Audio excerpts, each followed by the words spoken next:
here's what the angel says. And if you don't trust an angel, who are you going to trust? Right? I mean, Luke 2, 10 and 11. I bring you good news. There's the preaching of the gospel. Of great joy that will be for all the people. For unto you is born this day in the city of David a Savior who is Christ the Lord. Let's unpack that. The angel says, you, this is personal. You and me, we get good news. This is the gospel. Good news. Right? Atheism, deism, pantheism, panentheism, theism, not good news. Jesus, good news. Good news for you, for me, for us, and for who? All the people.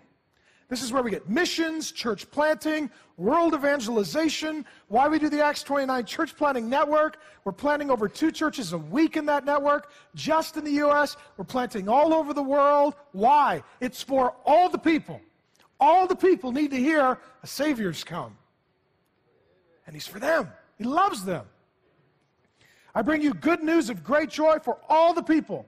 Where is this good news? Well, it's in Jesus. For unto you is born this day in the city of David. And these 3 titles don't come together anywhere else in the New Testament. Savior, Christ, and Lord. Savior, He's the hero. He's the deliverer. He's the rescuer. It's God in Satan. It's God in sinners. It's Creator, creation. And we are part of creation. We have aligned with Satan. We are sinners and rebels. And we have a Savior come for us.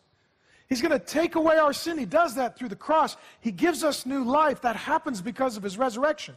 He's the Savior. And He's Christ. He's the anointed one. He's the chosen one. He's the special one. And He's Lord. He's over all religions. He's over all nations. He's over all genders. He's over all peoples. And He says, this is good news, and it's happened in the city of David. Now, David was a king.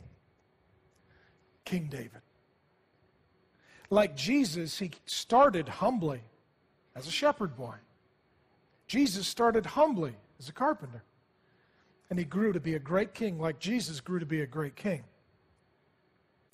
And what happened is that Jesus was, or rather David, that David was anointed king before he was appointed king. That David was the king, but there was still a great battle. There was a fight for the throne. And so prior to his appointment on the throne, he was king, but he was not yet ruling and reigning from the throne. And so during that season, he was collecting faithful followers, members of his kingdom, preparing for his inauguration as visible king. Jesus is just like that. Jesus is anointed king. And right now there's a great battle between Satan and demons and the kingdoms of this world and the prince of the power of the air and Jesus. And Jesus is the king. And He is gathering faithful subjects. He's saving men and women from sin and death and Satan. We call that the church. There's a few billion of us on the earth right now. And one day He will assume the throne. He will return to establish His forever kingdom, where Satan, sin, death are no more.